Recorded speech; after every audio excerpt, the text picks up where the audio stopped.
Hello everyone, आज हम explain करने जा रहे हैं अक्षय कुमार की फिल्म पृथ्वीराज चौहान को, जो हाल ही में बहुत ज्यादा सुर्खियां बटोर रही है। So no time waste, let's start to explain. कहानी शुरू होती है मोहम्मद गौरी बादशाह के दरबार से, जहां हमें पृथ्वीराज को सुल्तान गौरी की कैद में दिखाया जाता है और साथ में ही हमें पृथ्वीराज चौहान के कुछ साथियों को भी दिखाया जाता है जो कैद में हैं। और फिर सुल्तान गौरी पृथ्वीराज से कहता है कि अगर तुमने अपनी और अपने साथियों की जान को बचाना है तो मुकाबला करना पड़ेगा और सामने जो भी आए उसको मारो और अपने आप को और अपने साथियों को रिहा करवा लो। मगर साथ में ही हमें पृथ्वीराज चौहान को एक अंधा दिखाया जाता है जिसकी आंखें है ही नहीं। इसके बावजूद सम्राट पृथ्वीराज चौहान इस चैलेंज को एक्सेप्ट कर लेता है और फिर मैदान में आता है एक शेर, जिसको सम्राट पृथ्वीराज चौहान आवाज की आहटों को समझकर मार देता है। और इसके साथ ही हमें फिल्म के फ्लैशबैक स्टोरी में ले जाया जाता है, जहां अजमेर के राजा पृथ्वीराज और कन्नौज की राजकुमारी आपस में मोहब्बत करते हैं, मगर इन दोनों ने आज तक एक दूसरे को नहीं देखा होता। बस ये दोनों खत के थ्रू बात करते हैं। सीन में हमें गौरी के भाई मीर की तरफ से एक बंदा पृथ्वीराज के दरबार में दिखाया जाता है और वो बंदा पृथ्वीराज से कहता है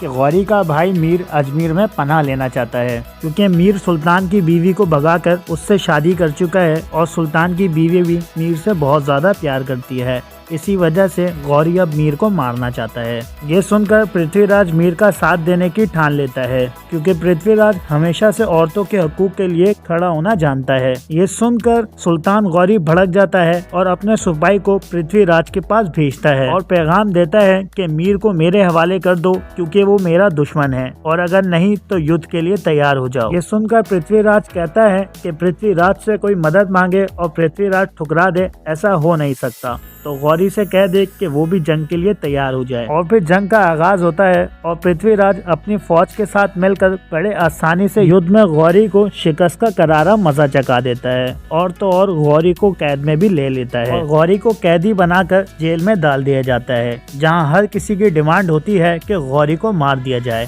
खासकर काका की। मगर पृथ्वीराज के दिमाग में कुछ और ही चल रहा होता है और फिर कैदी सुल्तान गौरी को दरबार में बुलाया जाता है, जहां गौरी पृथ्वीराज से पूछता है कि मुझे आखिर क्यों जिंदा रखा हुआ है, मुझे मौत दे दो। इस पर पृथ्वीराज गौरी से कहता है कि मैं तुम्हारी जान बख्श रहा हूं और तुम्हें आजाद करता हूं। जिस पर गौरी पृथ्वीराज से कहता है कि तुम ये बहुत बड़ी गलती कर रहे हो और आगे चल के मैं इसका बदला लूंगा और तुम्हें मार डालूंगा। मगर पृथ्वीराज चौहान ये सब सुनने के बाद भी गौरी को आजाद कर देता है। वहीं दूसरी तरफ कन्नौज के राजा को दिल्ली के सिंहासन पर बैठने की अलग ही भूख होती है और ये राजा उसी राजकुमारी का बाप है जिससे पृथ्वीराज बेपनाह मोहब्बत करता है।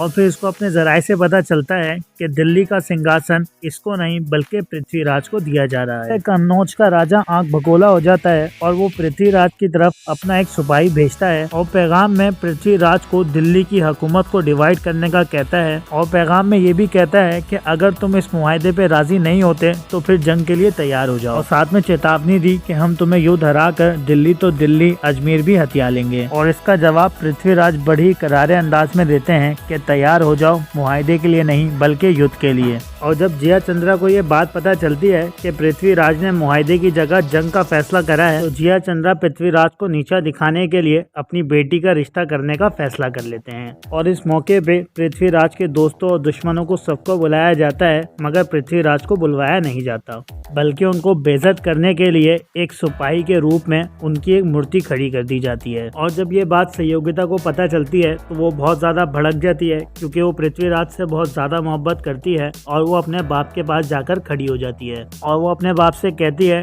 कि आप पृथ्वीराज जैसे महान इंसान का पुतला बनाकर उनका आप अपमान कर रहे हैं। और साथ में अपने बाप को चेतावनी देती है कि अगर मैं किसी से शादी करूंगी तो वो सिर्फ और सिर्फ पृथ्वीराज होगा। जिस पर राजा और भी ज्यादा भड़क जाता है और वो सहयोगिता को खामोश रहने का कहता है, मगर सहयोगिता अपनी बात पे अड़ जाती है और ये सब कुछ कहने के बाद वो वहाँ से चली जाती है। और फिर नेक्स्ट डे बहुत सारे राजाओं को दरबार में जमा करा जाता है और सहयोगिता को कोई एक चुनना होता है इसमें से शादी करने के लिए, मगर सहयोगिता इस भरे मजमे में किसी और को नहीं बल्कि पृथ्वीराज को चुनती है और पृथ्वीराज से शादी करने के लिए उसके मुजस्से पे हार चढ़ा देती है। और सहयोगिता कहती है कि पृथ्वीराज अगर मुझसे सच में मोहब्बत करता होगा तो वो मुझे जरूर लेने आएगा। ये सब देखकर जिया चंद्रा सहयोगिता को मारने वाला ही होता है कि इतने में पृथ्वीराज वहाँ एंट्री कर जाता है और भरी महफिल में सबके सामने सहयोगिता को वहाँ से उठाकर ले जाता है। सब होने के बाद जिया चंद्रा को अपनी बहुत ज्यादा बेइज्जती महसूस होती है और वो पृथ्वीराज को मारने का एक नया प्लान बनाते हैं। इसके बाद जिया चंद्रा बहुत ही चालाकी से पृथ्वीराज के कुछ इलाकों पे हमला करवा देता है और इसका भारी नुकसान पृथ्वीराज को उठाना पड़ता है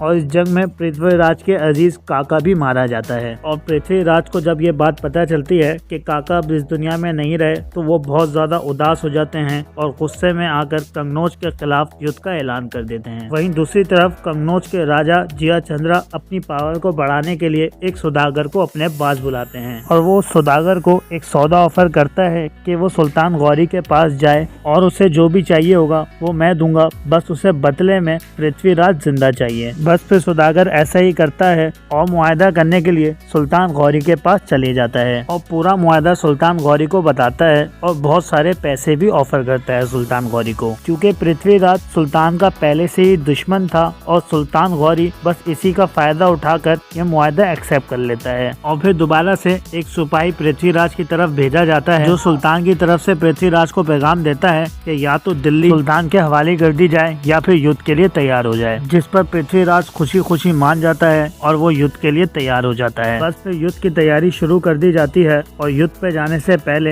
पृथ्वीराज बीवी को अपने सिंहासन यानी दिल्ली के सिंहासन पे बिठा देते हैं और पृथ्वीराज कहता है कि अब से जो भी निर्णय होगा वो तुम्हारा होगा। ये सब होने के बाद पृथ्वीराज जंग को निकल जाता है और सुल्तान गौरी से ये जंग काफी टाइम तक चलती ही रहती है, मगर सुल्तान तादाद में ज्यादा होने के बावजूद भी मुसलसल शिकस्त खा रहा होता है। सुल्तान बहुत ज्यादा परेशान होता है और सुल्तान कहता है कि वो इस वजह से जीत रहे हैं कि उनके पास लड़ने का एक मकसद है, वो है उनकी मट्टी। बस फिर सुल्तान एक प्लान बनाता है और रात गए पृथ्वीराज के सिपाहियों के ऊपर हमला कर देता है और बड़ी चालाकी से पूरे के पूरे कैंप को आग लगा देता है, जिससे पृथ्वीराज को शिकस्त हो जाती है और पृथ्वीराज को सुल्तान गौरी पकड़ लेता है। और जैसी ही ये बात सहयोगिता को पता चलती है वो सारी औरतों को लेकर आग में कूद जाती है और अपने आप को जला लेती है। बस फिर कहानी को फ्लैशबैक से खत्म करने के बाद प्रेजेंट सीन में ले आया जाता है। फिर कहानी वहीं फर्स्ट सीन पर आ जाती है जहाँ 2 से 3 शेरों को शिकस्त देने के बाद पृथ्वीराज जूं का तू खड़ा रहता है। फिर पृथ्वीराज सुल्तान से कहता है कि अगर मेरी जान का सौदा करना ही है तो इन बेजबान जानवरों को क्यों मरवा रहा है, और कहता है कि सौदा तो मैं तब मानूं जब सुल्तान खुद मेरे सामने आकर खड़ा होकर लड़े। बस फिर भरी महफिल में अगर सुल्तान उसका ये चैलेंज एक्सेप्ट नहीं करता तो उसकी बेइज्जती होती और सुल्तान इसी वजह से ये चैलेंज एक्सेप्ट कर लेता है और एक बार फिर से पृथ्वीराज और सुल्तान आमने सामने होते हैं। तो मुआहदा ये होता है कि अगर पृथ्वीराज ने सुल्तान को शिकस्त दे दी तो पृथ्वीराज और उसके सारे बंदों को जिंदा छोड़ दिया जाएगा। बस फिर मुकाबला शुरू होता है और पृथ्वीराज बड़ी आसानी से एक तीर सुल्तान के गले के आर पार दाग देता है, जिससे सुल्तान ऑन द स्पॉट डेड हो जाता है। और फिर ये सब देखने के बाद सुल्तान के सिपाहियों को बहुत ज्यादा गुस्सा आता है और वो गुस्से में पृथ्वीराज और उसके करीबी साथी के ऊपर तीर की बारिश कर देते हैं, जिससे पृथ्वीराज भी मर जाता है। जिसके बाद सम्राट पृथ्वीराज चौहान के लोगों को आजाद कर दिया जाता है। दैट्स इट, फिल्म यहीं खत्म हो जाती है। अगर वीडियो अच्छी लगी हो तो सब्सक्राइब जरूर कर दे जाइएगा।